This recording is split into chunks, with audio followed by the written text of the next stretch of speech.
6:30 de la tarde, una hora menos en las Islas Canarias. Sean todos muy bienvenidos a la redacción abierta en El Toro Televisión. Como siempre, vamos a empezar por la situación sanitaria. Una situación sanitaria en la que venimos de donde venimos, y venimos de que Carmen Calvo, la vicepresidenta del Gobierno, nos dijera que hasta el 9 de noviembre no se plantea una situación de confinamiento domiciliario. Hoy, en esa misma idea, que parece que es la que el Gobierno tiene como estrategia, hablaba el ministro Escrivá. El ministro Escrivá redundaba en que el escenario a evitar es el confinamiento domiciliario. Vamos a escucharle. No es en este momento nuestro escenario central. Creemos que con esto de la pandemia hay que cruzar los dedos porque constantemente nos está sorprendiendo a todos y hay que estar preparados para cualquier eventualidad. En esta segunda ola, y según van pasando los meses, pues cada vez está más claro, digamos, el principal problema que hubo, bueno, pues, aparte, es decir, digamos, de gestión hospitalaria y que yo creo que empujó al confinamiento extremo fue la enorme presión sobre el sistema sanitario, sobre las UCIs y la dificultad de gestionar una situación de este tipo. Parece como si en el Gobierno un rayo de luz les iluminara ahora y empezaran a entender la barbaridad que hicieron con el confinamiento domiciliario extendido durante 3 meses. Parece que ahora han entendido que lo razonable para que no acabemos todos en las colas del hambre es intentar evitarlo a toda costa. Se han tomado medidas en muchas comunidades autónomas donde muchos de los que ahora mismo están pendientes de nosotros viven, están confinados con confinamientos perimetrales, en algunos casos municipales, en otros de la comunidad autónoma. En cualquier asunto, en cualquier caso, el Gobierno tira por ese lado. Y ojo, porque algunos medios bastante voceros del Partido Popular, como es el caso de La Razón, están empezando a informar que Casado, el líder del PP, apoyaría un confinamiento domiciliario. No se lo ha pedido nadie, pero ya se anuncia eso, ya empieza a circular eso y ya parece que alguien le manda el mensaje al Gobierno de que no tendría problemas en aprobar un estado de alarma que sí consintiera de nuevo el confinamiento domiciliario. Por contra, eso deja pues bastante a la deriva al Gobierno de Madrid, al Gobierno de Isabel Díaz Ayuso, que hoy anunciaba que mañana se aprobarán nuevas medidas restrictivas en Madrid, y daba su opinión sobre un confinamiento domiciliario total. La presidenta madrileña sigue apoyando las medidas quirúrgicas. Ya saben que el puente anterior y el puente del próximo lunes, que es fiesta en la ciudad de Madrid, la Almudena, se practicará un confinamiento perimetral sobre Madrid. Más allá de eso, ¿habrá algunas medidas restrictivas en Madrid? Pues no lo sabemos. Escuchamos a la presidenta madrileña. Pero hemos encontrado una vía de trabajo que creemos que nos está dando resultados y por eso vamos a seguir haciendo más campañas y en la orden de mañana, que publicará nuevamente la Consejería de Sanidad, como todos los viernes, ahondarán en nuevas medidas para hacer de noviembre un mes todavía más seguro, ahora que viene el frío y tenemos que afrontar nuevas dificultades. Por tanto, nosotros lo que queremos es centrarnos en no cerrar Madrid, en poner todos los empeños para que esto siga hacia adelante, porque España necesita su capital, la capital no puede pararse. ¿Cómo va la cosa en Madrid? Se preguntarán. 2.612 contagios en 24 horas y 39 fallecimientos. Así están las cosas en Madrid. Donde hay un cambio es en lo político porque ahora van a escuchar a Carmen Calvo después de la trifulca que han mantenido el Ministerio de Sanidad y la Comunidad Autónoma madrileña, pues ahora resulta que, lo dice la Calvo, ya me entenderán, pero que lo que viene a decir es que alaba los criterios de Ayuso. Sí, vamos a escucharlo.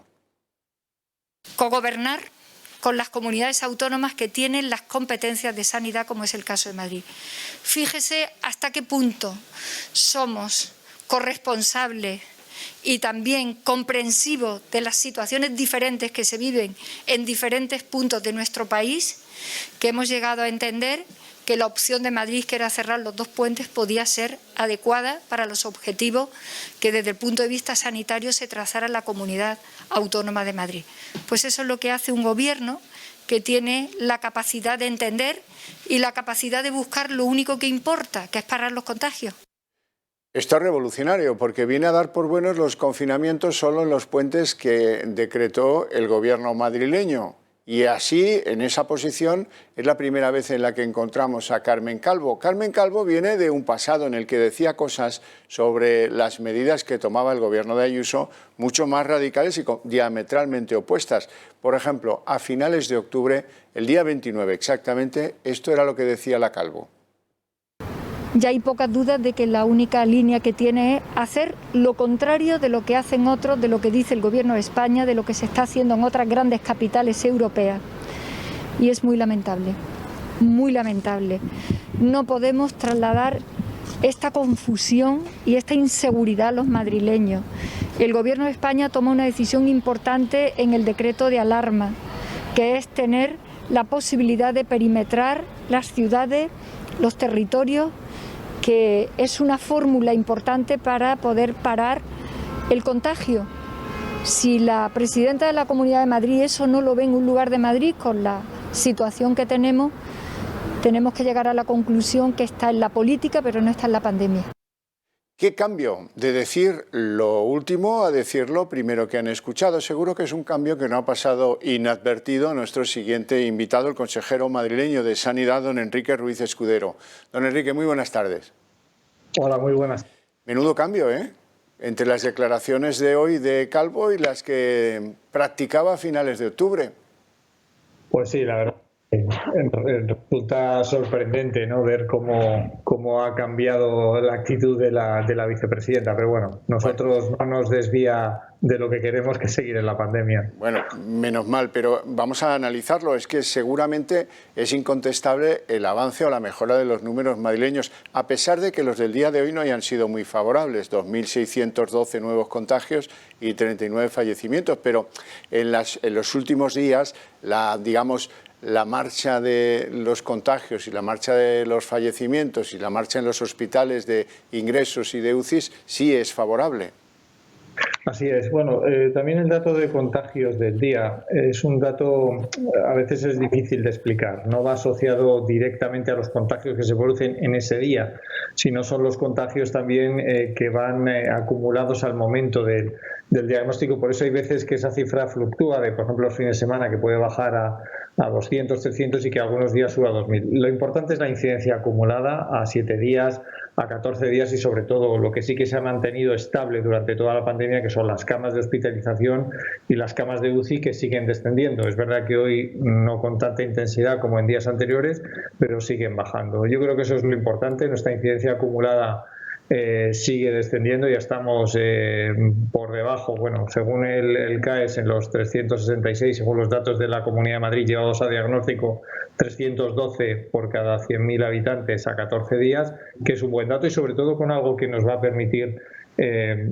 cierto respiro, ¿no?, en que siga descendiendo, porque la incidencia acumulada a 7 días, que es la que nos marca la tendencia, todavía es menos de la mitad que la de 14 días, con lo cual yo creo que los datos todos en cuanto a la incidencia acumulada, que son los contagiados de un periodo determinado, sigue descendiendo. Las camas de hospitalización también lo hacen y las UCIs también. Entonces yo creo que con la debida prudencia, yo creo que las medidas, el plan que tenía la Comunidad de Madrid está funcionando y en ello vamos a seguir.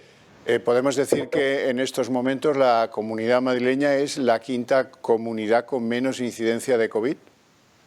Sí, ahora mismo sí, y sobre todo hay que ver cuál es el sentido de esa curva, ¿no?, donde nosotros monitorizamos los casos de los contagios y también de las hospitalizaciones en la UCI, que son tendencias contrarias, porque creo que Madrid es la única comunidad que desciende con respecto al día anterior, el resto van ascendiendo, que yo creo que eso es importante y que probablemente veamos que Madrid pues sigue avanzando en ese descenso de número de casos, que es una buena noticia para todos los madrileños.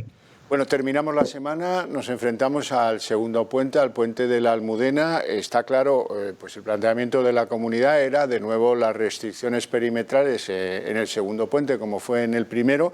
Va a haber alguna sorpresa más. Mañana se aprueban nuevas medidas, pero aparte de esta que yo le digo, ¿va a haber alguna cosa más? Bueno, nosotros todos los viernes publicamos la orden donde establecemos si hay alguna medida extraordinaria con respecto a las que son de carácter más general en la Comunidad de Madrid, ¿no? Respecto a cómo ordenar la actividad, principalmente orientado con la actividad económica, que en este sentido no vamos a tener prácticamente ninguna sorpresa, y luego con las zonas básicas de salud, que ahí siempre se hace una revisión, bueno, con esos criterios que tenemos ahora, que son las zonas básicas que estén por encima de 500 casos de incidencia acumulada, que bueno, que gracias a Dios va disminuyendo y cada vez vamos teniendo menos zonas. Se hará una revisión de esos criterios y mañana se anunciará todo en esa rueda de prensa que hacemos todos los viernes, que además se cuenta exactamente cuál va a ser el sentido en el que se va a pronunciar esa orden, y luego también de cómo es la situación epidemiológica de la comunidad, que bueno, insisto que con la debida prudencia pues seguimos en esa tendencia descendente y esperemos que siga durante muchas semanas. O sea que los confinamientos por área de salud están dando resultados, podemos concluir de momento y tocando madera, pero me tiene que ayudar en un punto que a mí pues se me escapa. Ayer se anunció por parte del Ministerio de Sanidad un ajuste de lo que ellos llaman la serie histórica del COVID-19. En virtud de ese ajuste, pues afloraban no pocos fallecimientos, no pocos casos. 25.042 nuevos casos que no estaban contabilizados y 1.629 fallecimientos que tampoco estaban contabilizados. Y ahí sí que le ruego que me ayude a entender cómo es posible que estuvieran pendientes de contabilizar 1.629 fallecidos. Bien, yo realmente, y le hablo con franqueza, no he entendido nunca el porqué de esos ocho cambios de criterio en cuanto a contabilizar las personas que han fallecido, o algunas veces en cuanto a los casos que vamos detectando. Yo lo que sí que le puedo decir que la Comunidad de Madrid desde el inicio de la pandemia siempre hemos tenido un criterio muy claro, sobre todo en el criterio asistencial, que es, o sea, si una persona está hospitalizada, si está en UCI, está en UCI, y si es un paciente que ha fallecido por COVID o por sospecha de COVID, siempre hemos actuado con total transparencia y con total honestidad, publicando ese dato. Yo creo que es lo que hemos hecho, y lo hemos hecho a diario, y la cifra que tenemos además es una cifra que está certificada por Sanidad Mortuoria, que utiliza datos del registro, datos de la historia clínica y datos del certificado de función, que son datos donde, insisto, no solo es los confirmados por PCR que hayan fallecido, sino por sospecha de COVID. ¿Por qué? Porque al inicio de la pandemia nuestra capacidad de los laboratorios estaba por debajo de la capacidad diagnóstica, y por lo tanto, si había una sospecha de COVID, yo creo que es mucho más justo y más honesto contabilizarlo como una persona que ha fallecido por COVID. Y eso es lo que hemos mantenido. Y yo entiendo que el Ministerio no puede estar permanentemente cambiando con ese criterio sobre la manera de cómo contabilizar las personas que han fallecido por COVID. Y es algo que a mí la explicación concreta a veces reconozco que se me escapa, pero yo lo que sí que puedo decirle que es cómo hemos actuado en la Comunidad de Madrid, que es con ese criterio.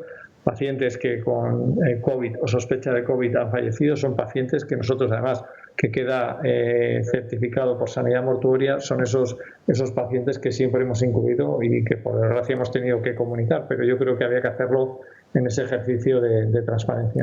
Y que además era el último de los criterios establecidos por la Organización Mundial de la Salud.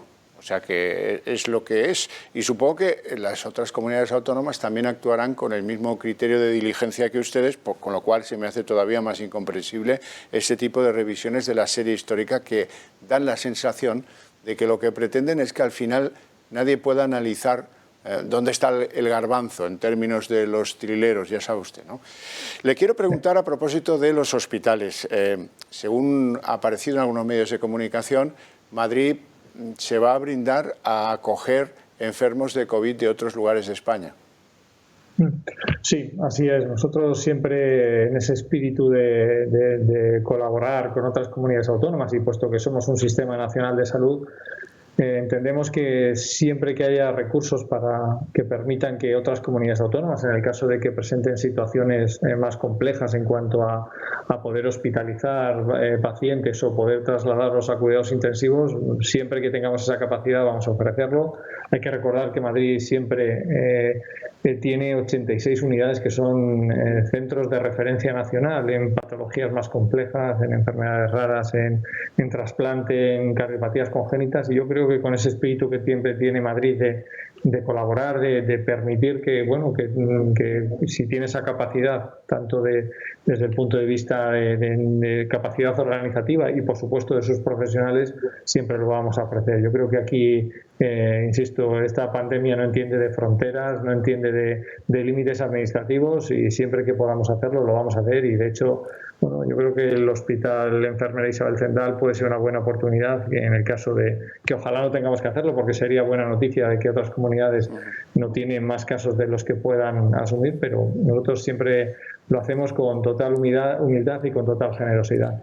Consejero, hablo por lo declarado precisamente hoy y días anteriores por Más Madrid. Les critican a ustedes que en el nuevo hospital, el de Valdebebas, el hospital pensado en protegernos del COVID, se está atendiendo con traslados de sanitarios de otros centros y, según su punto de vista, eso hace que se estén desmantelando de algún modo otros centros hospitalarios madrileños.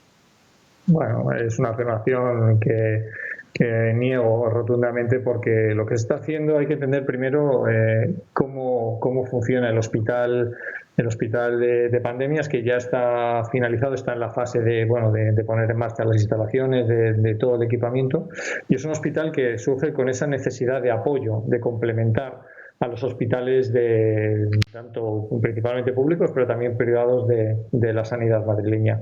Y lo que pretende es un poco seguir con lo que hemos aprendido del modelo de IFEMA, que era, pues, si nosotros trasladamos actividad, en este caso que será actividad COVID, trasladamos profesionales para que puedan realizar esa actividad, y la actividad no COVID que no realizan en esos hospitales puedan hacerlo con los profesionales que ahora están a menor rendimiento. Si en el caso de que en ese traslado de actividad y de profesionales hubiese que hacer algún refuerzo en los hospitales de SERMAS, lo haríamos, pero es un modelo que ya ha funcionado, que ha funcionado con IFEMA, y que, por supuesto, estamos convencidos de que va a funcionar con el Hospital Isabel Zendal. De hecho, hay que decir que va a tener 1000 camas con 48 puestos de UCI, y yo creo que ese modelo, además, primero partiendo de quien realmente quiera, de manera voluntaria, en vez de hacer su actividad en su hospital habitual, lo quiere hacer en Isabel Zendal, pues puede hacerlo. Yo creo que es un modelo distinto, porque estamos en una situación distinta. Es una pandemia y hay que dar soluciones, pues de manera que podamos atender al mayor número de madrileños.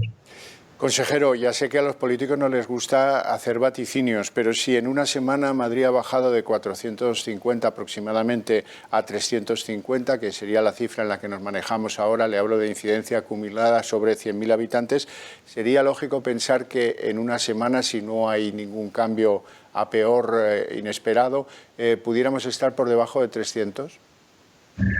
Yo creo que es más una esperanza que un vaticinio. Yo creo que sí, por la tendencia que estamos viendo en la incidencia acumulada que tenemos a 14 días y lo que vamos viendo, la incidencia acumulada a 7 días, desde luego el descenso se va a seguir produciendo. Yo espero que bajemos de esa barrera de 300, pues no sé, no sabría decirle el número de días, pero que sí seguimos con eso, con esta tendencia, y sobre todo porque tenemos indicadores que no salen tanto pero que son indicadores más asistencial, de trabajo nuestro diario, pues en cuanto a las llamadas de suma, o puede ser el número de pacientes, seguimiento de pacientes en domicilio de primaria, bueno, otro tipo de indicadores. Sí que vemos todo que esa tendencia se mantiene. Y luego también, si las medidas que yo creo que funcionan con ese modelo de zonas básicas de salud, y por supuesto con la responsabilidad de los madrileños que están demostrando, yo creo que esa tendencia puede seguir en descenso, y bueno, que tengamos durante varias semanas, pues, para llegar hasta una situación de mayor control de la pandemia. Bueno, pues quedamos emplazados a vernos por este sistema telemático en el momento en que Madrid baje de los 300, que lo esperamos todos y mucho. Mucha suerte con todo ello y muchas gracias, ha sido usted muy amable. Don Enrique Ruiz Escudero, suerte y al toro, como suele decirse, ¿no? Muchísimas gracias, yo espero que sí, y yo estaré encantado. Gracias a usted. Gracias. Bueno. pues han tenido un repaso sobre lo que está pasando en la comunidad madrileña. Vamos a ver cuál es el resultante de los datos que comunica el Ministerio de Sanidad. Tenemos en el día, las 24 horas anteriores a estos momentos en el que se facilita la información, 21.908 nuevos casos de COVID en toda España y 368 muertes. Lo de hoy es un avión, una catástrofe aérea, pero un avión de los grandes, 368 fallecidos. Así es que suma y sigue, esto sigue pintando de color negro oscuro, que suele decirse. Tengo yo algo pendiente para ustedes. Quiero compartir esas dudas que le expresaba al consejero madrileño de Sanidad con todos ustedes, porque lo de ayer fue mágico. Ayer se sacaron de la chistera un ajuste de la serie histórica. Pobre del que tenga que seguir la serie histórica, y espero que algún día alguien la siga. Espero que algún día alguien diga, bueno, vamos a ver cómo lo hicieron estos cuando la vacuna ya deje de ser un arcano y se pueda uno vacunar y tener cierta convicción de vencer al virus. Ayer el ajuste fue monumental y ha pasado prácticamente desapercibido, y esta es una de las reivindicaciones que hace necesaria esta televisión, la reivindicación de conocer la verdad y el porqué de las cosas. No entendemos. El Ministerio de Sanidad el miércoles decidió corregir lo que ellos llaman la serie histórica de los casos de COVID-19 y también de los fallecimientos en España. Todo esto es un cálculo que se viene haciendo desde el inicio de la pandemia. Y según el recuento oficial, afloran 1.629 fallecimientos y 25.042 casos nuevos hasta entonces ignorados por el sistema de cálculo de los cabeza de huevos del Ministerio de Sanidad, del Ministerio de Salvador Illa. Es absolutamente incomprensible. Contar muertos no se me antoja una actividad sumamente compleja, ¿verdad? Estos datos se habían revisado, el último ajuste tuvo lugar en junio.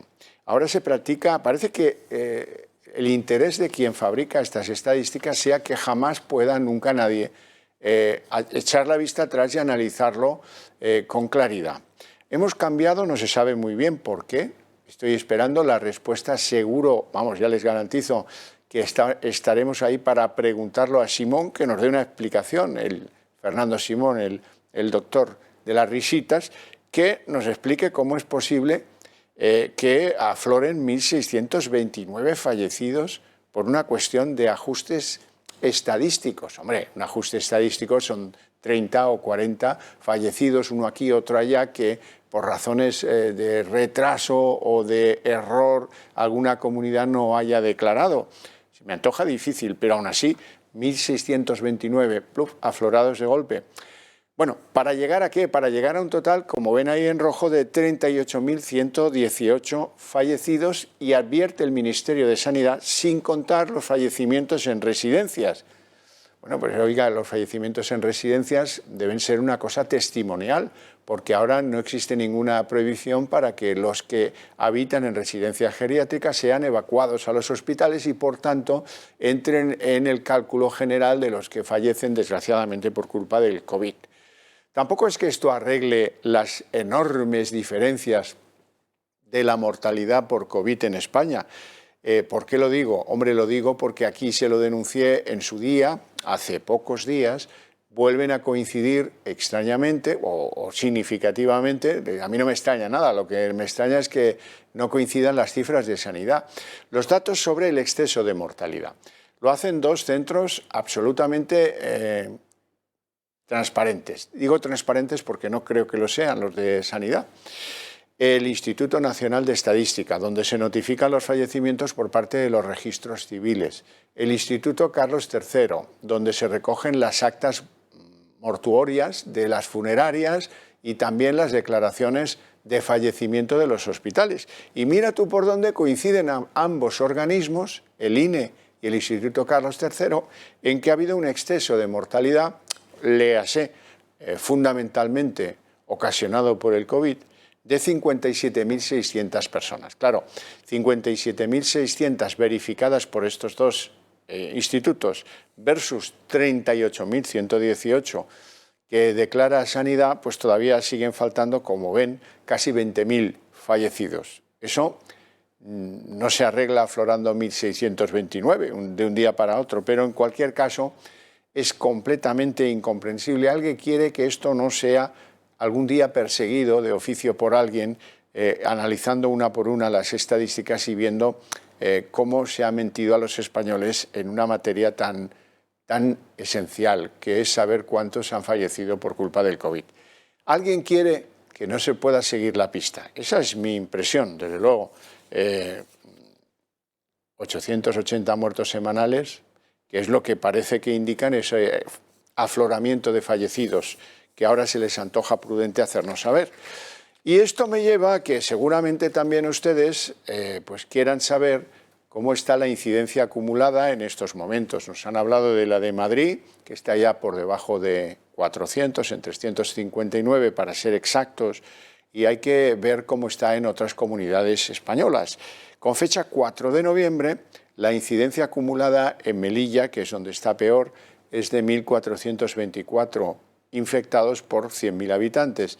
Le sigue Navarra, 1.172, luego Aragón, 1.106, Ceuta con 902, Castilla y León 819, Rioja 768, Cataluña 752, País Vasco 674, Murcia 604, Extremadura 564 y Castilla y La Mancha 537. Todos ellos claramente por encima, y ya que digo, en Melilla lo doblan, por encima de los 500 por 100.000 habitantes.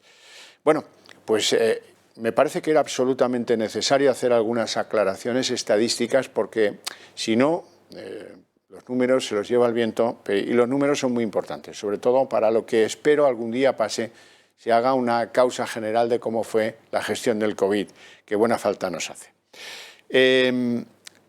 Hay que hablar de lugares donde se sufre ese confinamiento perimetral, en algunos, por ejemplo, en Cantabria, extendido también a los municipios, decretado con carácter de urgencia por el Gobierno de Cantabria, por su presidente Miguel Ángel Revilla, y eso que ven ahí son imágenes de pues, controles policiales en la ciudad de Santander, y claro, queremos saber qué opinan los santanderinos del cierre decretado en los bares y restaurantes y de los controles policiales. Con lo de cabreados, estamos indignados, yo creo, porque nos están echando la culpa de todo lo que pasa y yo creo que somos los que mejor lo estamos haciendo. Esto puede ser la ruina, para nosotros, sí. La cosa está muy fea y pinta muy mal. Un auténtico caos. Son muchas familias las que tienen que salir al ERTE otra vez. Y no es que no solo somos nosotros, son todas las familias que hay detrás de esta nueva restricción. Habrá que cerrar. Aún así, todos los negocios supuestamente que tengan terraza tienen que bajar aún así el aforo de la misma manera. Bueno, una situación muy grave para los que tienen negocios de restauración en toda España. Hoy ha cerrado uno de los templos de la gastronomía española, Zalacaín. Cerrado, echado al cierre con carácter definitivo. Y les tengo que contar que ha habido dos casos que hay que lamentar de suicidio de propietarios de restaurantes en la provincia de Sevilla, a la que nos vamos ahora porque quiero que vean imágenes del Hospital Virgen del Rocío, uno de los hospitales clave en la provincia de Sevilla, que dicen está al borde del colapso. ¿Quién lo dice? Lo dicen los sanitarios. ¿Cuántos hospitalizados tiene Andalucía? Pues en estos momentos 3.198. Y sus cifras, no las he relatado antes, la incidencia acumulada de Andalucía, porque están claramente por debajo de lo que es normal en Extremadura o en Castilla-La Mancha. Así es que vamos a dar voz a los sanitarios de este hospital para que nos cuenten cómo está el hospital, si está efectivamente o no al borde del colapso. Se han ido las plantas reutilizando de una a otra y tal, pero que es posible que entre por cualquier sitio porque la situación es bastante peor en Andalucía de lo que fue en su día. Hemos exigido a la dirección que se le entreguen mascarillas FFP2 a todos los profesionales que tengan contacto con enfermos, con usuarios, porque evidentemente, según el mismo servicio de medicina preventiva de este hospital, no sabemos quién tiene la infección ni quién no la tiene. Las pruebas pueden ser determinantes en un día y al día siguiente pueden variar. Y de Andalucía nos vamos a Cataluña porque el gobierno catalán ha decidido prorrogar las restricciones perimetrales, el cierre de bares y restaurantes 15 días más. Están a ritmos muy elevados de positivos en Cataluña, más de 5.000 en las últimas 24 horas. Bueno, y ahora una aportación para la ciencia, la que da hoy el presidente del gobierno, Peter Sánchez, que hablaba de la vacuna. Miren qué curioso, y de que dispondremos de la vacuna para el mes de mayo, casi coincidiendo con el final del estado de alarma. Escuchen a Sánchez. Esta segunda ola tenemos una estrategia nacional con indicadores comunes, con acciones concertadas, con un respaldo constitucional que es el estado de alarma y, por último, una evaluación regular en común que hace el Consejo Territorial de Sanidad desde el punto de vista semanal. Tenemos la cobertura legal para poder actuar durante los próximos 6 meses. Es el plazo que los expertos consideran adecuado para superar la etapa más crítica de la pandemia y, al término de ese plazo de 6 meses, la implementación de las campañas con las nuevas vacunas, que podrían estar listas para ese momento. Para ese momento. Él ya tiene su plan, no lo explica con claridad, pero parece que tiene su plan. Para lo que no sé si tiene plan es para una reivindicación que quiere hacer cada día este programa. Este señor, Pedro Sánchez, nos exigió el uso obligatorio de la mascarilla, so pena de ser multado si por la calle pues algún ciudadano se le ha olvidado o no quiere llevarla. Es igual, tanto da. Eso pues, entra dentro de las competencias sanitarias, no lo vamos a discutir. Lo que sí vamos a discutir es que el IVA de las mascarillas que nos obligan a ponernos no puede ser del 21% como si fueran un artículo de lujo. Hay muchos países en Europa donde las mascarillas tienen 0 de IVA, es decir, el Estado no cobra impuestos por la venta de mascarillas. Algunos de ellos incluso se caracterizan porque no han planteado a los ciudadanos la obligatoriedad de ir con mascarillas, por ejemplo, a la escuela, a los chavales. Y aquí, donde sí se les obliga a llevarlas, aquí es donde aplicamos el 21%. Y eso, francamente, es una vergüenza de este gobierno. Es una vergüenza que este gobierno salga presumiendo de que no se deja nadie atrás, de que somos el gobierno más solidario del mundo de los solidarios, pues no se comparece con esto. 21% de IVA en las mascarillas, que es un escándalo absolutamente formidable. Hoy, por cierto, hay un país más en Europa que se une al confinamiento domiciliario de sus ciudadanos. Es Grecia, que ha decretado un confinamiento domiciliario, insisto, hasta el 30 de noviembre, ante un repunte que a nosotros nos parecería poca cosa. Pero bueno, las autoridades griegas así lo han decidido. Y ahora quiero que vean un vídeo de la Comunidad de Madrid que persevera en eso de aconsejar a los jóvenes que se tomen esto muy en serio, que no hagan fiestas, que no hagan botellones. La peculiaridad de este vídeo que van a ver es que participan en él Roberto Carlos o Francisco Rivera. Piensa, escucha y reflexiona. Los datos están ahí. Desde que comenzó la pandemia se han detectado en la Comunidad de Madrid más de 53.000 casos de COVID entre jóvenes. Eres joven, no inmortal. El virus nos afecta a todos. Tu positivo puede ser muy peligroso. Se ha sancionado a más de 3.000 personas por no llevar mascarilla. Vuestra diversión nos condena a todos. En Madrid, más de 1.500 jóvenes de entre 15 y 29 años han sido hospitalizados por COVID-19. Esto no es un juego. 70 adolescentes estuvieron ingresados en las UCI madrileñas. Te crees invencible, pero no lo eres. 7 jóvenes madrileños fallecieron por COVID en Madrid. Ser joven no te protege del COVID. Y si los datos no te convencen, mírame, el COVID casi me mata. Esta es su huella. Bueno, Pero el COVID no es solamente los que enferman o los que fallecen por culpa del COVID. Hay otros rangos de preocupación muy importantes. ¿Cómo está el clima en los establecimientos hospitalarios? ¿Cómo está la atención de los establecimientos hospitalarios? Van a ver a continuación un vídeo que remite la abuela, madre a pleno derecho, porque tiene la custodia de este niño del que nos va a hablar, un niño de 8 años que ha fallecido después de haber sido prácticamente rechazado en urgencias durante 5 oportunidades. No se le practicó ninguna análisis sanguíneo, ninguna ecografía, tenía unos fuertes dolores intestinales y, como cuenta la abuela, ahora la van a oír en un documento verdaderamente escalofriante, da la sensación de que en los hospitales o en algunos hospitales se producen daños colaterales en función a que no se atiende con la eficiencia de antaño los enfermos que llegan por otras causas que no tienen que ver con el COVID. Escúchenla. Os preguntaréis quién soy yo. Pues soy una madre que ayer enterró a su hijo de 8 años. A mi vida. Y solo digo una cosa. A mi hijo lo tuve enfermo desde el día 24. Que me escuche bien el mundo entero. Y os pido por Dios que lo compartáis, que lo que de mi hijo no quede agua de borraja. El día 24 yo a mi hijo lo llevé a un ambulatorio de urgencias. De allí me lo mandaron a un hospital con dolor de estómago. No era nada. Le dieron para cortarle los vómitos. Mi hijo rabiando de dolor en el estómago.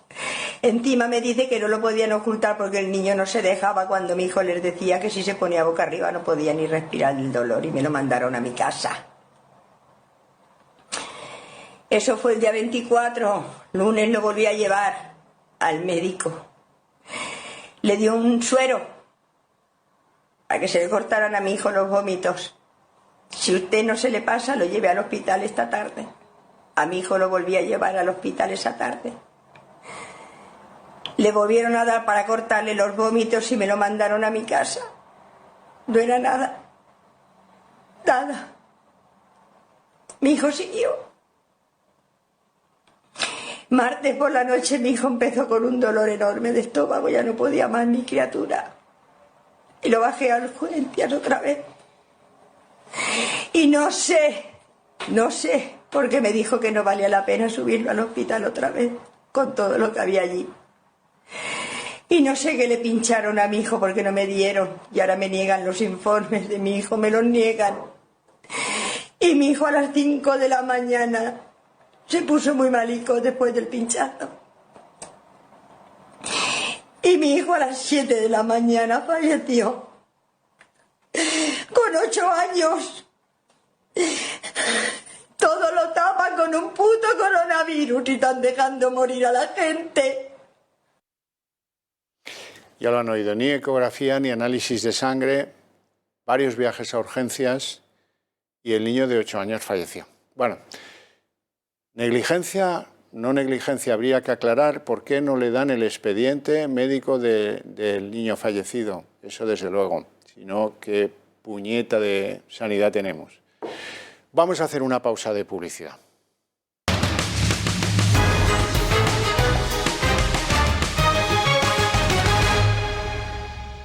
Bueno, algo tendremos que decir de las elecciones en Estados Unidos. No se sabe absolutamente nada. Parece que el primer estado donde podía haber alguna sorpresa es el recuento de Arizona.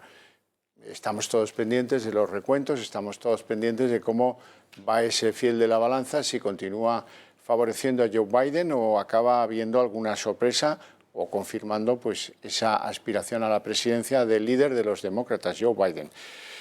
Sobre a qué dedica el tiempo libre nuestro gobierno, ya han visto ustedes que cómo se afloran 1.624 nuevos fallecidos en un pequeño ajuste estadístico que se produjo ayer miércoles, inocente o no, luego veremos qué respuesta da eso. Simón, a ver si nos aclara cuál es el mago estadístico que hace que de repente afloren 1.600 fallecidos por COVID. Siendo que todo el interés, todas los cocos cabeza de huevos de todas las administraciones están con este como su principal problema.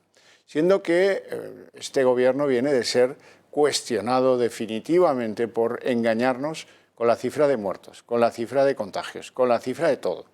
Bueno, pues este ajuste es la prueba del 9 de que aquí se juega deliberadamente con algo que debiera ser, en cualquier país serio, es lo más importante, saber cuántas vidas nos cuesta el COVID. Ellos, en cambio, están en otra cosa un tanto orwelliana, que es, lo van a haber publicado en el BOE, porque es que a mí hasta me da vergüenza. Resulta que el Consejo Nacional de Seguridad aprobó en una reunión el 6 de octubre una actuación, generar un organismo en el que participa el CNI, no sé cuántos de la Moncloa, Iván Ridondo, Miguel Ángel Oliver, todos están al frente, de un organismo que pretende controlar la desinformación. Ese es el propósito. Dicen que se produce una difusión deliberada a gran escala y sistemática de desinformación que persigue influir, se supone que negativamente, sobre la sociedad con fines interesados y espurios. Bueno, a esto pues, que algunos periódicos han denunciado porque les parece que es una exageración descomunal, por ejemplo el ABC, ahí lo ven, lo cuestiona, lo pone negro sobre blanco y la verdad es que da miedo. Y algunos otros han empezado a burlarse de esto y a llamarle el Ministerio de la Verdad, que es de verdad lo que me parece a mí, que han querido montar una especie de Ministerio de la Verdad sin que venga a cuento y, en fin, a partir de ahí, con chanzas y con burlas, pero el organismo, uno de tantos de la Administración, que generará unos gastos, etcétera, etcétera, acabamos de crear el Ministerio de la Verdad, ese ente que decidirá qué es desinformación y qué no es desinformación. Miedo me da. Don David Felipe Arranz, ¿cómo estás, querido? ¿Cómo estás, maestro? Muy bien. Bueno, ¿qué te parece? Me estaba esperando yo a alguien con quien compartir las rememoranzas orwellianas que tiene el asunto del Ministerio de la Verdad. La verdad es que es curioso porque, fíjate, una idea que surge además de la sociedad civil, porque está hablando mucho esta tarde con compañeros, profesores teóricos de la comunicación, y todos coinciden, da igual que sean de derecha, de izquierdas, de centro, que el Estado, cuanto menos tenga que intervenir en la libertad de expresión, mucho mejor. Es decir, todos unánimemente han coincidido en que cómo es posible que de parte un Estado monte un comité en el que participan, y esto es interesante, todo el mundo menos la sociedad civil, porque es que tenemos el Consejo de Seguridad Nacional en el comité, un comité de situación que no ha explicado lo que es, una comisión permanente contra la desinformación. Es decir, hay una serie de comisiones, pero en realidad todavía no han definido cuáles son. Y no te olvides de dos amigos tuyos muy conocidos, Iván Redondo y Miguel Ángel Oliver, que es el que daba las palabras en las ruedas de prensa de todos aquellos momentos difíciles para la sociedad española, que van a estar ahí cortando el bacalao, y no me extraña que les lleguen burlas, sobre todo de Vox, llamándole a esto el Ministerio de la Verdad. Pero fíjate, Javier, que hay un fallo muy grave en este comité. El fallo consiste en que si es un comité que tiene que velar para que no se digan mentiras, que tiene que velar para que los políticos no mientan, y sobre todo que tiene que, vamos a decir... Eso no les importa. Claro, lo que les importa son las redes y los ciudadanos. Tiene que haber una participación de los periodistas, pero plural, es decir, representantes plurales de todos los medios de comunicación que tampoco están en ese comité. Y esto es lo que me parece chusco o desde luego orwelliano. Bueno, don David Gómez, abogado, muy bienvenido. Muy bien hallado. Ha llegado unos minutos tarde, pero le dejo opinar sobre el Ministerio de la Verdad que se acaban de inventar. Sí, ardo en deseos de hablar de este tema. Ya sabe, la cosa es que quieren controlar los contenidos de lo que la gente dice en las redes sociales. Bueno, a mí me parece que tanto el Partido Socialista como Podemos lo único que se dedica es a prohibir. O O sea, nos van a prohibir absolutamente todo, ¿no? Quieren controlar todo. No basta con el estado de alarma, no, prohíbe manifestamente. Nos prohíben todo por sistema. Seguramente a lo largo de la tarde hablaremos de más prohibiciones que está haciendo el gobierno en estos momentos. O sea, controlar las redes sociales, controlar lo que se dice en contra del gobierno, ojo, no dice, no, yo me puedo meter mañana con usted, que no le va a salir a defender nadie, sino aquí es en contra del gobierno. Entonces, bueno, me parece absolutamente terrorífico. Ya lo anunció, si se acuerdan ustedes, el guardia civil que se le escapó el patinazo. Se apellidaba Santiago y es general. El general bueno. Dijo en plena pandemia, cuando algún cabeza de huevo del gobierno se le ocurrió, vamos a guarecernos detrás de algunos de uniforme, y llevaban 3 de uniforme. Pues al de la Guardia Civil se le ocurrió decir, bueno, hemos recibido la orden de perseguir a aquellos que cuestionen o que critiquen al gobierno por la gestión de la pandemia. Eso es historia ya de Sí, es alucinante que el gobierno lo pueda hacer a través de una especie de comité que va a montar, que no se sabe muy bien qué, y el ciudadano a pie, cuando se siente perseguido dentro de las redes sociales o de cualquier medio, tenga que acudir a los tribunales para hacer valer su derecho, para que se rectifique. Bueno, en fin, en el mundo del periodismo es habitual a veces que alguien vaya a solicitar una rectificación y al final tiene que valerse uno de los tribunales. Sin embargo, el gobierno pues se lo va a saltar por la torera y directamente lo va a controlar ellos mismos. Con lo cual, ¿dónde está la democracia en este país? ¿Dónde están las libertades? Vamos cada vez a menos. Es decir, decía otro día un señor, dice, pero si yo en los años 80, en los 70 estaba mucho más libre que en la actualidad, ahora me prohíben todo, está todo prohibido, es decir, no se puede hacer prácticamente nada, ¿no?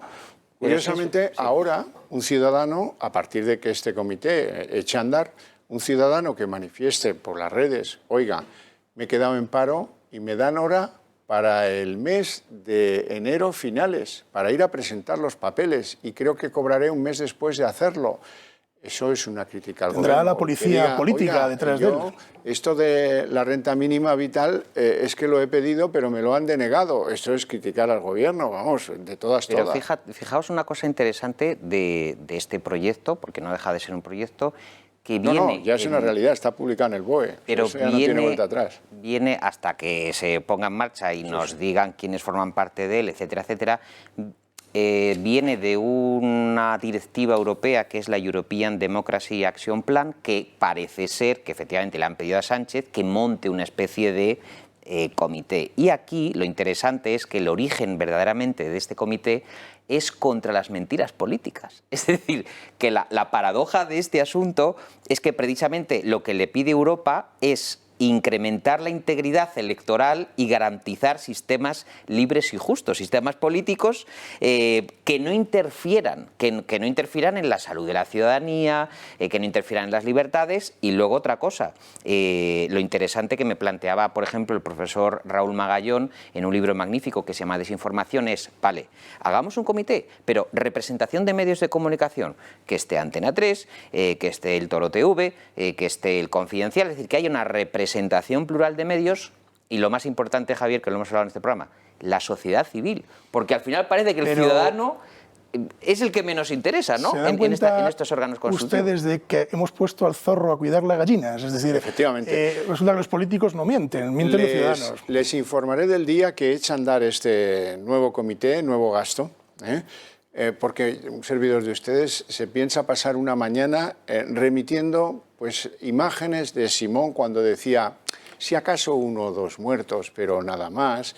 También pondré alguna de ella, pondré todas estas grandes mentiras que han jalonado todo el proceso del COVID, todo el daño del COVID sobre nuestra sociedad, a ver qué opina el comité, porque seguramente eso no le va a apetecer validarlo. Una cosa gravísima, queridos amigos, que es, si todavía no tenemos comité científico del coronavirus, ¿me quieren contar qué transparencia va a haber en el comité de la información? O sea, les interesa más que la salud. Comité de control. Comité de control. A ver, vamos a ver.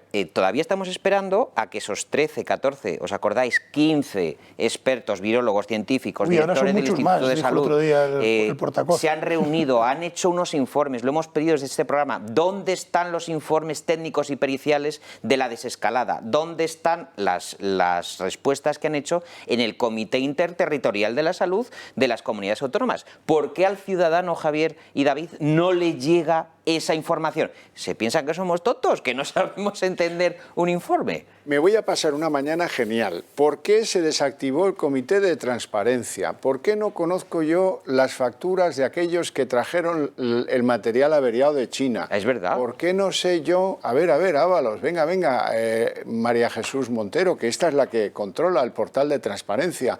A ver, ¿por qué ha estado esto cerrado, lo otro, tal? A ver qué hace el comité. Pero por eso digo que Europa ha creado este movimiento precisamente para vigilar los excesos del poder. Pues mira, tú le han dado la vuelta. Es lo que yo decía. Es decir, al final han puesto el zorro a cuidar la gallina. Claro. Es decir, los políticos no mienten, son inmaculados, y los que mienten somos la sociedad. Oiga, mire, precisamente esto está para el control político, es decir, para que el político no mienta y no nos tomemos el pelo y nos diga, no, mire, es que para los ciudadanos, ¿no? Porque como hay mucho bulo y los ciudadanos, claro, no se pueden manifestar. Oiga, mire, en las redes sociales cada uno puede poner lo que le dé la gana, y sin meterse con nadie, obviamente, y sin faltar al respeto a nadie, pero repito, es que el ciudadano a pie, cuando se siente agredido por una información, es decir, por ejemplo, vamos a poner un ejemplo de esta mesa, un periodista se siente agredido, tiene que acudir a la vía judicial para hacer valer sus derechos. Pues no, aquí va a haber un comité que todo lo ve, del Ministerio de la Verdad, creado por este gobierno, que es una de las mamarrachadas más singulares que se puede uno imaginar. Si se enfoca así como lo están haciendo ellos con ese oscurantismo, me recuerda, no como dice Europa, sino como lo quieren enfocar, por lo visto me recuerda a los familiares de la Santa Inquisición que hacían delaciones sin necesidad de decir quiénes eran los que habían delatado. Sí. Y eso es una exageración. Ese régimen soviético. De todas maneras, confío en que la oposición tenga algo que decir en la composición de ese comité, ¿vale? Me parece fundamental que el ciudadano esté protegido y los medios de comunicación, porque es que si no, primero, van a ir a informes judiciales ya los propios políticos, que mienten desde que se levantan por la mañana. Bueno, voy a poner en bucle ese día tantas cosas. Voy a poner, el Banco de España dice que los presupuestos están inflados. La IREF dice que los presupuestos sí están inflados, pero el gobierno no se da por enterado. A ver qué pasa. Les voy a dar trabajo, créanme que les voy a dar trabajo. Tenemos que hablar de presupuestos. No sé qué tal lleváis la tarde, pero hay una gran alegría en torno al gobierno porque el solícito partido antes de la oposición, Ciudadanos, ahora al látere del gobierno, ha sido el primero en sentarse a negociar pues, los presupuestos con el gobierno. Dice que no rompen las líneas naranjas, debe ser que las han cambiado de color, pero desde luego había una línea roja que sí está rota. Decía Ciudadanos, y lo ha dicho, pues no sé, entre 80 y 1000 veces, que no se sentaría a hablar de presupuestos con Podemos. Bueno, pues eso que ven son imágenes de la reunión en la que Ciudadanos se sienta gustoso con Podemos, siendo que la oposición, hoy lo ha hecho saber el Partido Popular y también Vox, va a presentar una enmienda a la totalidad. Y claro, los representantes del gobierno en esa reunión están pues como si le hubieran dado en el bebé, porque ya tienen 10 escañitos, con lo cual pues que nadie diga que son unos presupuestos sectarios, que son unos presupuestos de un gasto desaforado, que lo son, y que son unos presupuestos que quieren aumentar impuestos, que también lo son. Creo no haberme olvidado ninguna de las líneas naranjas de las que tanta gala hacía el partido antes de Albert Rivera y ahora de Inés Arrimadas. Fíjense la satisfacción que expresaba María Jesús Montero al término de esa reunión. Por eso es que, como dicen en mi tierra, parece que todas las gallinas les ponen. Estoy satisfecha con el contenido de las reuniones, que seguiré haciéndolo una vez termine esta reunión que hemos mantenido o que estamos manteniendo en este hueco de la mañana, y por tanto, ojalá el proyecto de presupuesto pueda iniciar su andadura a partir del próximo miércoles jueves y podamos enriquecer estas cuentas públicas, no solo con la aportación de los grupos políticos, como acabo de comentar, también con las aportaciones de los agentes sociales que comparecen también en la Comisión de Presupuestos, de manera que sea un proyecto de presupuesto de país, porque lo que pretende es lanzar un país moderno, un país eficiente, que se preocupa de las empresas, que se preocupa de las personas. ¿Qué es esta nueva modalidad? Un presupuesto de país, ¿no? Mire, los presupuestos son del Estado, antes, hoy y en el futuro. No son de país, tienen un sesgo político. Se reparte el dinero de todos con un criterio político, eso está normal, estamos acostumbrados a ello. Este es el adecuado, luego lo vamos a ver. De momento me interesa mucho señalar el cambio de posición de Ciudadanos Y el hombre que ha tenido que apechugar con eso, pobre, la vida no le trata bien. Era un abogado del Estado ilustre que este gobierno lo apartó de su sitio porque tenía unas posiciones, digamos, diametralmente opuestas al gobierno en materia de los indepes catalanes. Edmundo Val, ya saben de quién hablo, dice que nada, que se han respetado todas las líneas naranjas. Saben ustedes, por declaraciones que hemos venido haciendo los días anteriores, que se han respetado lo que nosotros llamamos las líneas naranjas de los presupuestos. Nos reunimos, además, con prioridad, con anticipación a otros socios del Gobierno. Y lo importante no es eso, lo importante es que nos hemos sentado no para hacernos una foto, no para quedar inmortalizados en esa reunión, sino para plantear propuestas, para que se nos escuche. Lo que queremos es que el Gobierno nos escuche. Propuestas buenas en este inicio de la negociación, en la tramitación de los presupuestos generales del Estado. Otros partidos no se van a sentar, otros partidos no van a ser escuchados. Sin embargo, Ciudadanos lo que quiere es comportarse con responsabilidad. Otros partidos no quieren sentarse, ¿eh? ¿Vale? No nos pongamos gallitos porque lo de las líneas naranjas es de coña marinera. Bueno, como habla de líneas naranjas, yo siempre digo que Ciudadanos es no el ungüento amarillo, sino el ungüento naranja, que vale para todo y no sirve para nada. Es decir, básicamente, Ciudadanos en este momento lo que hace es sobrevivir, es lo que está haciendo. Intentar sobrevivir, sacar a flote el partido. ¿Cómo? Pues vendiéndose al mejor postor, es decir, va a apoyar los presupuestos con el único ánimo de decir, oiga, mire, yo los he apoyado porque España no los necesita. Presupuestos que ya nacen abortados, dicho sea de paso. Es decir, pues ya vienen con los tirones de orejas de Europa, del gobernador de Banco de España, etcétera, etcétera, etcétera. Sin embargo, bueno, pues Ciudadanos le va bien esa técnica, le va bien esa situación y, bueno, nada entre dos aguas.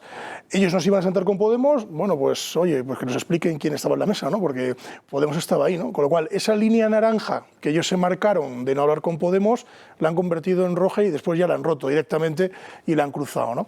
Con lo cual, bueno, pues Ciudadanos es que no se espera mucho más de ellos que darles la extremunción dentro de las próximas elecciones. A ver, tenían que sentarse con Podemos sí o sí, en la medida en que es un gobierno... Bueno, podrían haber exigido al gobierno que cambiara de socio. Lo que pasa es que no estaban en condiciones, yo creo, de exigencias. Pero sí me parece interesante que Ciudadanos esté ahí.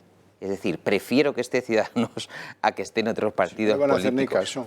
De momento ha dicho ya, por ejemplo, las medidas que ya parece que les van a aprobar, es esa partida de 7.700 millones de euros, ayudas que van a beneficiar a empresas que hayan reducido su facturación en un 50%. Quiero decir que a mí, Inés Arrimadas y Edmundo Val me ofrecen más confianza que alguno que otro por ahí que conocemos todos. Y no veo mal que estén, que hablen. Por ejemplo, el asunto que se ha aprobado o que se quiere aprobar y que ya he dicho Edmundo Val, que ni se les ocurra, que es el tema de quitar la lengua española como lengua vehicular del Estado, pues ya han dicho ellos que también condicionan esas negociaciones a respetar ciertas fronteras. O sea, por eso quiero decir que no me parece mal, Javier, que estén ahí, que estén hablando con ellos. Fíjate si todo eso casa mal con la realidad, que hoy Esquerra Republicana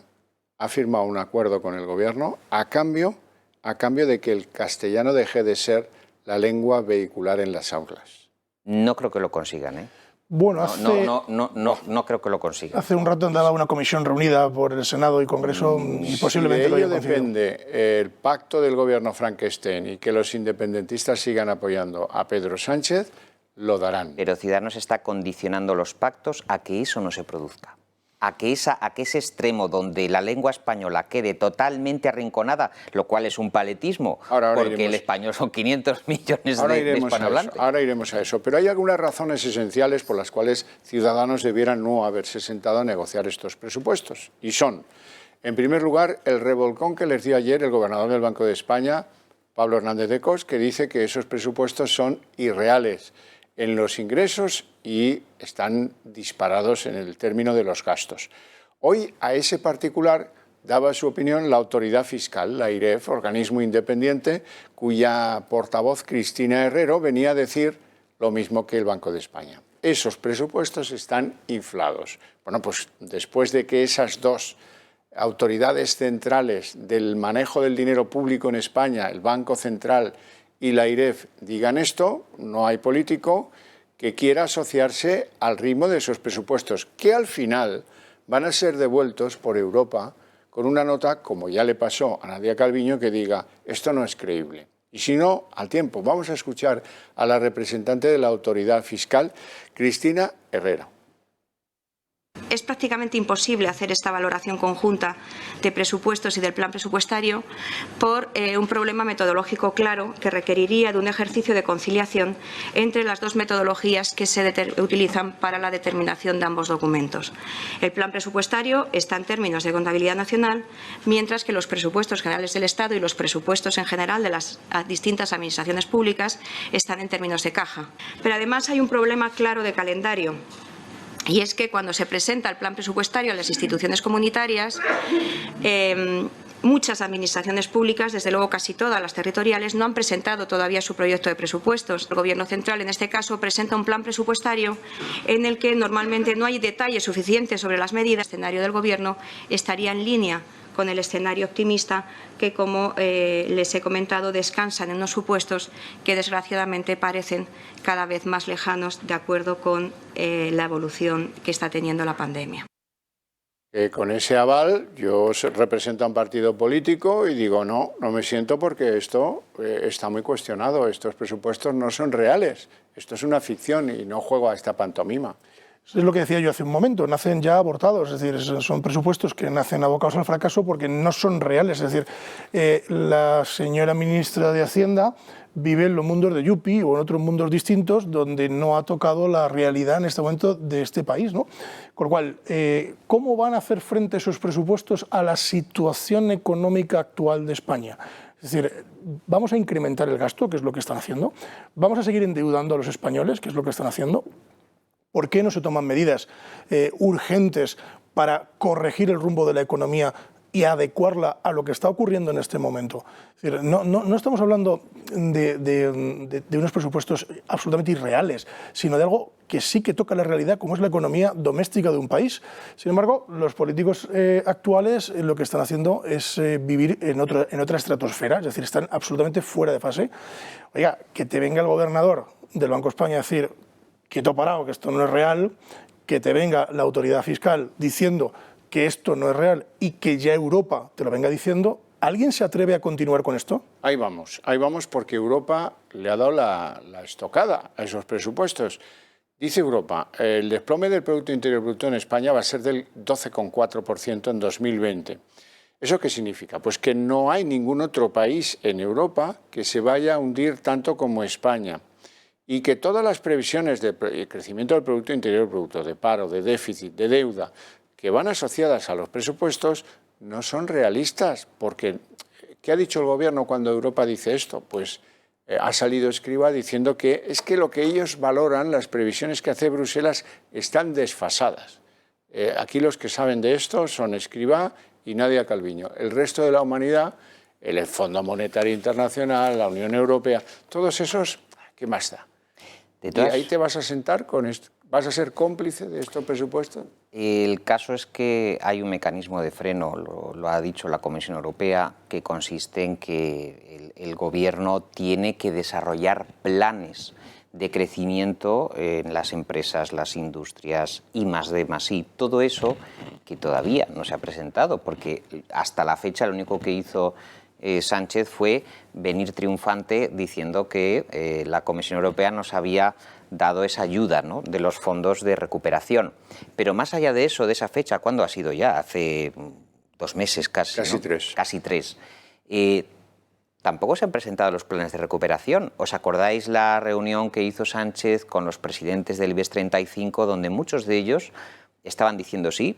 Albricias, nos han venido esas ayudas, bien, pero esas ayudas, si tú no las aplicas a un plan de desarrollo, es una ayuda a fondo perdido que se consume y ahí termina. Es decir, tú tienes que tener una previsión y unos técnicos y unos expertos en desarrollo y en industria para un país que haga una planificación a largo plazo. Y eso es lo que todavía, igual que el informe técnico, igual que el informe del coronavirus, la gente no lo ha visto, ni lo ha leído, ni sabe lo que es. Entonces, Bruselas tiene un mecanismo de freno para sancionar en el sentido de estos presupuestos no es que se regalen así porque sí, estos presupuestos se van a dar si se hacen ciertas cosas. Por ejemplo, el impulso a las industrias de la energía verde, que sí, es verdad que lo están diciendo, vamos a cuidar la ecología, vamos a cuidar la contaminación, pero es que no se está concretando en nada, Javier. O sea, es que están siempre lanzando campanas al vuelo, pero luego no aterrizan el plan concreto. Porque yo no sé si es que o no tienen equipos técnicos o no lo sé. O sea, quiero decir que no puede ser un Estado un captador de ayudas, porque eso se llama limosna. Es decir, es lo fácil, ¿no? Capto las ayudas, las reparto, pero mis deberes, es decir, habilitar un plan de desarrollo para este país que falta nos hace, yo no he oído nada. De todos modos, el presidente ausente, Pedro Sánchez, que está ausente, él no visita nada, no hace nada, porque no quiere mancharse, anda creo que de gira por las comunidades autónomas, precisamente haciendo esto, repartiendo limosna. Va a ser el limosnero vaticano, el que va repartiendo por ahí. El limosnero mayor. Sí, es lo que está haciendo. Ha empezado una gira por las comunidades autónomas para repartir un poquito a todos los presidentes, ¿no? Oiga, mire, pues hombre, dedíquese usted a gobernar, ¿no? Que para eso le hemos puesto. De todas maneras, le hemos puesto, insisto, no, o sea, se puso acaban de aprobar PSOE y Esquerra Republicana, yo ya se lo he adelantado porque sabía que iba a ser así, no tengo la menor duda. Tienen un acuerdo, esos dos partidos, los indepes de Esquerra Republicana y el PSOE, por el cual el castellano va a dejar de ser la lengua vehicular articuladora en la educación en este país. Cosa que, por cierto, lo que viene es a sacralizar la situación de segunda lengua como de lengua extranjera que tiene el español en Cataluña. Pero el plan CELA se tendrá que aprobar. A añadirse, eso lo vamos a ver después de irnos a publicidad, vamos a ver cómo esta es la herramienta de trueque para que se apoyen o no los presupuestos generales del Estado, que es el gran entramado de lo que, bueno, ahí se bandea muy bien Pedro Sánchez, es capaz de entregar lo que no tiene a cambio de conseguir lo que pretende. Pero antes de irnos a publicidad, yo les tengo que hacer una mención específica del Club de Amigos de Intereconomía y de sus actividades, porque vuelven las actividades del Club de Amigos, en esta ocasión a través de videoconferencias, porque ahora más que nunca queremos estar muy cerca de vosotros, así que coged la agenda y apuntaros los días, que esto va a ser muy interesante para todos los amigos del club. El próximo miércoles 11 de noviembre a las 6 de la tarde, Edgar Martín, director de orquesta, nos hablará de la zarzuela más romántica, toda acompañada de audiciones.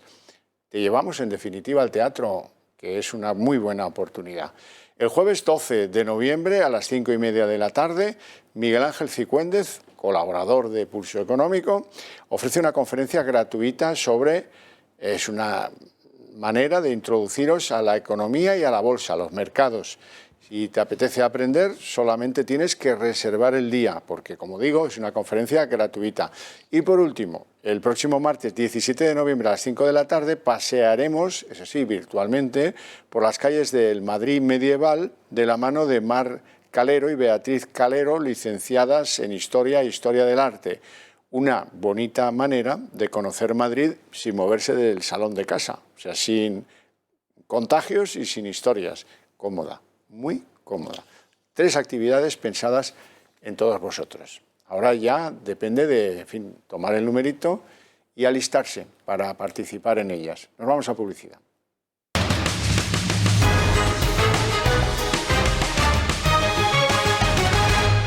Bueno, no solo soy yo el que sospecha que hay un cambalache bajo la mesa, que yo te quito el impedimento del español como lengua vehicular en la nueva ley de CELA, lo imponemos ahí con nuestra mayoría y tú me echas una mano con los presupuestos.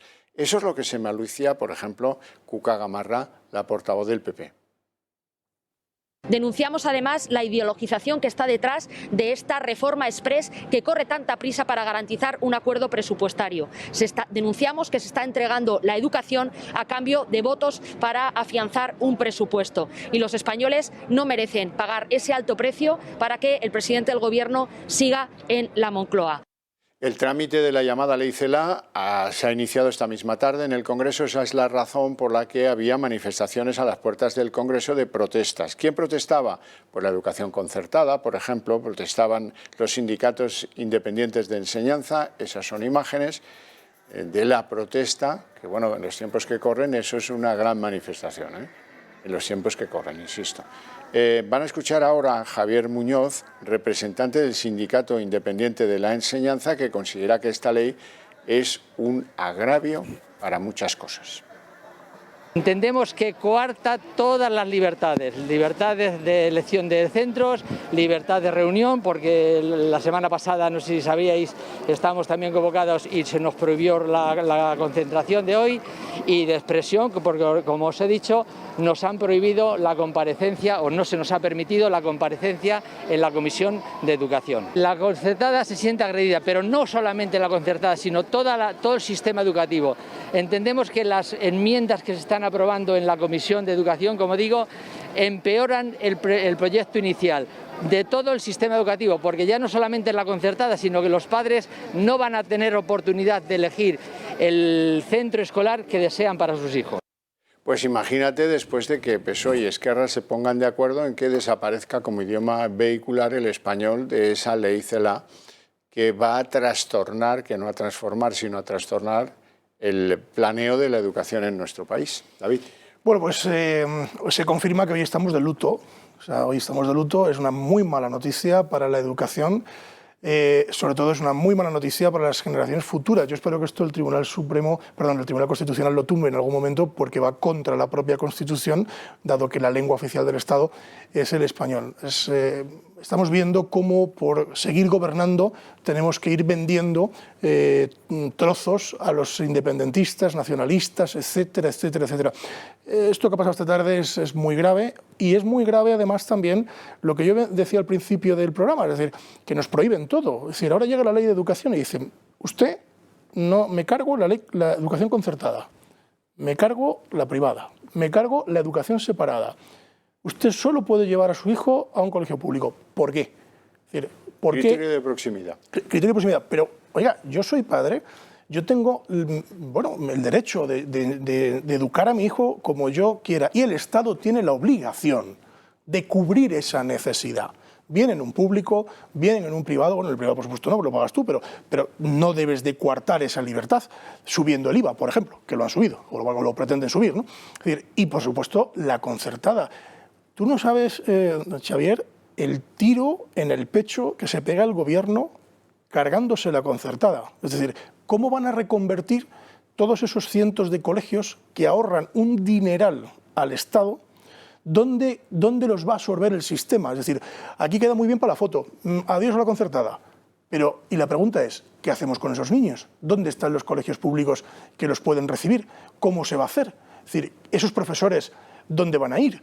Entonces, mire, la concertada, que precisamente la puso en marcha un gobierno socialista porque el Estado no era capaz de absorber la demanda de alumnos que había en aquel momento, desgraciadamente en la actualidad ocurre exactamente lo mismo. Entonces yo creo que los padres tienen que tener la libertad absoluta de poder llevar a sus hijos donde quieran, y el Estado tiene la obligación de hacer cumplir esa, digamos, voluntad de los padres, ni más ni menos. Yo creo que esto es incluso más profundo que el tema de esta enmienda que están haciendo para modificar la educación o la lengua oficial de la educación en España, porque es que he leído el texto además y el plan es mayor en el sentido de que tampoco quieren que el español sea la lengua oficial del Estado. El texto lo pone, es decir, que cada autonomía tenga, y es la propuesta que hace PSOE con Esquerra Republicana, que cada autonomía elija la lengua que quiera que sea la oficial en el territorio. Es decir, que es un impulso de reforma todavía que elijan el guaraní, ¿no? Todavía más salvaje. De todas maneras, a favor de la lengua española, El tema está en que una lengua no obedece a movimientos políticos ni obedece a leyes. Se puede saltar la ley una lengua, incluso en el peor de los casos de que esto sea aprobado y de que el Tribunal Constitucional no lo tumbe, que me extraña, porque esto es un asunto directo del Tribunal Constitucional.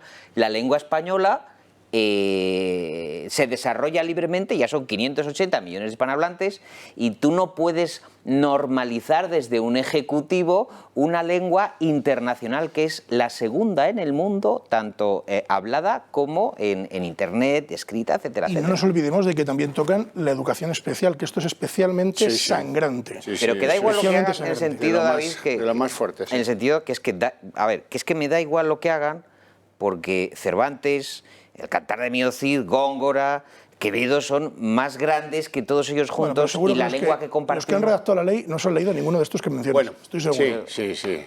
Yo creo que sí. O sea, a Cervantes, ya sabes, lo hemos hablado alguna vez tú y yo en privado, cómo lo han borrado de la ciudad de Barcelona, la que más elogió por escrito. Eso es verdad. Siendo que había vivido en Roma, en Valladolid, en Madrid, en Alcalá y en Barcelona, y en Sevilla.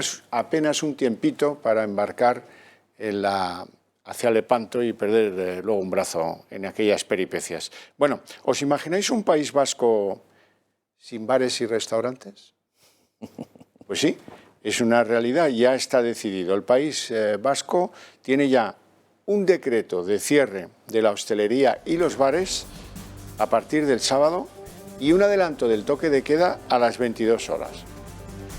El sábado también empieza a contar el cierre de bares y restaurantes en Murcia. O sea que ahí tenemos ya 2 hiperconfinamientos con unos datos que, en fin, los del País Vasco son relativamente altos y los de Murcia también son relativamente altos, pero no son más altos que los que tenía Madrid, que no cerró bares y restaurantes. En el caso del País Vasco, 674 contagios por 100.000 habitantes, en el caso de Murcia, 604. Pues nada, ya están ahí los bares y los restaurantes cerrados, no sé cómo se lo van a tomar allí. En otros sitios en España se lo han tomado bastante mal. Es una situación extraordinariamente grave. Bueno, sí, pero vamos a ver, ¿cómo le dices tú a un hostelero que se han suicidado 2 en la provincia de Sevilla, que tiene que cerrar? Sí, uno va a buscar los datos oficiales, Instituto Carlos III, y dice contagios comprobados en restaurantes y bares, 2,3%. Y alguien mira los contagios comprobados y ciertos en los autobuses, los trenes, los metros, las cercanías, ¿no? Los aviones, las estaciones, los aeropuertos, ¿no? Y a estos señores les cierran el bar, les prohíben trabajar, porque dice que hay que estar pues a lo que mande la pandemia.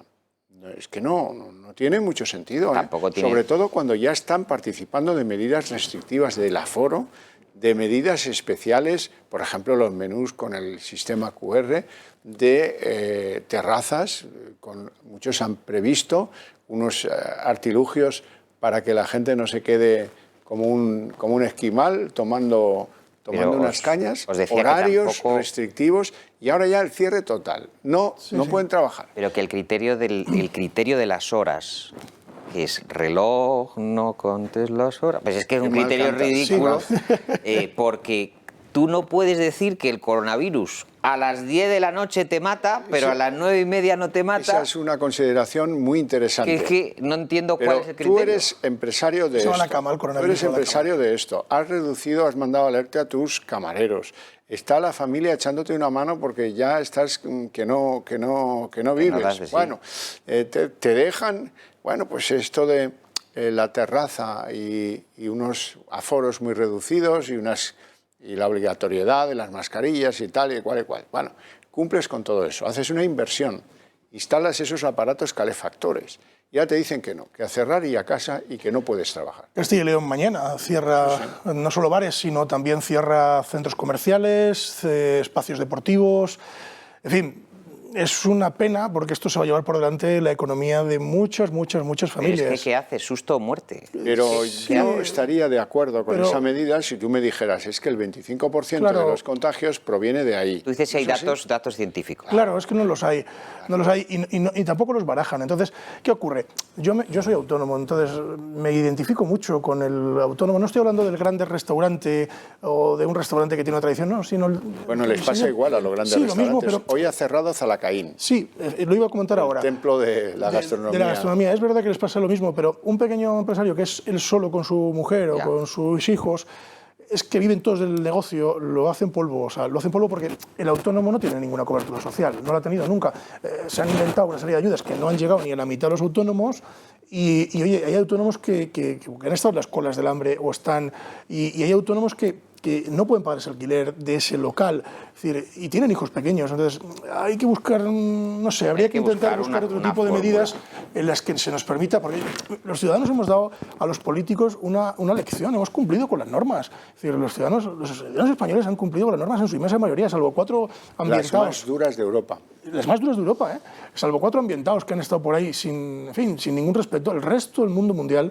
Hemos aprendido a no besarnos, a no abrazarnos, a no darnos la mano, que eso para los españoles es terrible. Algunos seguro que piensa que le viene bien lo de no besarse y no abrazarse. Bueno, bromas aparte, esto lleva a la ruina a cientos y miles y cientos de miles de familias en España. Así es que de verdad hay que pensárselo muy mucho antes de adoptar determinadas medidas, porque a veces el político da la sensación de que quiere jugar a ser Poncio Pilatos. Pero por eso digo tomo medidas que salgan en la tele, como ayer Revilla. Ayer Revilla, es que de verdad, dice el presidente de Cantabria, a las 5 o a las 6 estará publicada la orden de inmediato cumplimiento. Pero tronco, ¿pero tú qué te crees que eres, el zar de Cantabria? Pero vamos a ver, estás condenando a la ruina a miles y miles de familias y encima con la exigencia de que estén todos prestos a leer la orden en el boletín, como se llame, de la Comunidad de Cantabria. Pero ¿nos hemos vuelto locos o qué nos pasa? Si sigue subiendo el índice de contagios, como parece ser, seguirán estos confinamientos duros, se seguirán cerrando restaurantes y es que el bicho no hay quien lo pare. Pero fíjate una cosa muy curiosa. Vamos a poner el ejemplo de Madrid. Sí.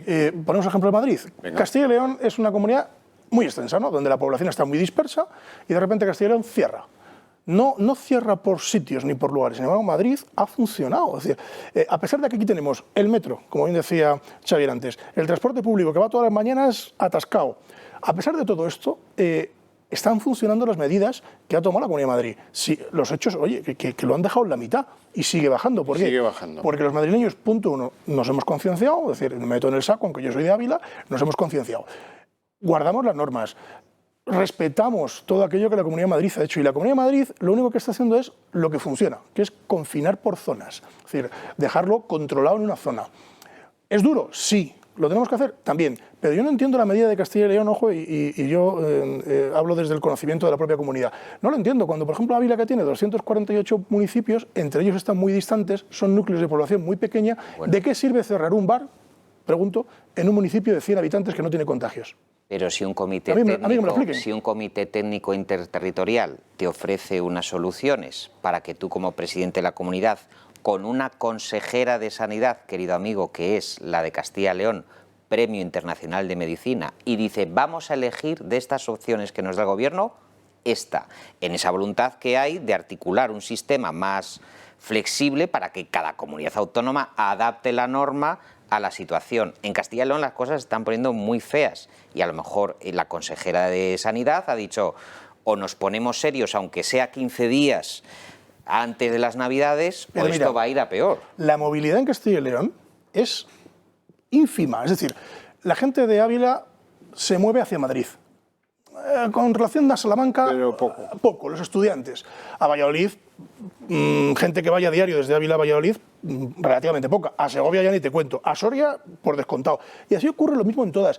¿Por qué la comunidad, en vez de cerrar la comunidad entera, no ha cerrado Segovia, Ávila, Salamanca, los pueblos donde realmente hay una incidencia mayor? Es decir, realmente lo controlas mejor, porque no tiene ningún sentido cerrar la comunidad más grande de Europa. Sobre todo, tendrá que demostrar cada comunidad autónoma a esos señores propietarios de bares y restaurantes que son la causa del problema. Claro. Con datos, porque hacer las cosas a ciegas es lo que nos lleva a tener un problema de 1000 pares de demonios en nuestra economía, la que nos da de comer a todos. Yo aquí repito, Xavier, si me permites, que son los ciudadanos los que están siendo responsables. Sí, sí. Pues no, parece que no es muy tenido en cuenta la cuestión. En fin, vamos a darle un repaso a la economía porque hoy van a llorar de placer con los datos de lo que dice Europa que va a ser nuestro futuro. Lo vemos en Pulso Económico dentro de un momento. Les agradezco a ustedes dos mucho su presencia aquí. Muchas gracias. Ya Muchas siento gracias, que sean de buenas Castilla y León. Se van a aburrir cuando lleguen a sus domicilios lo indecible.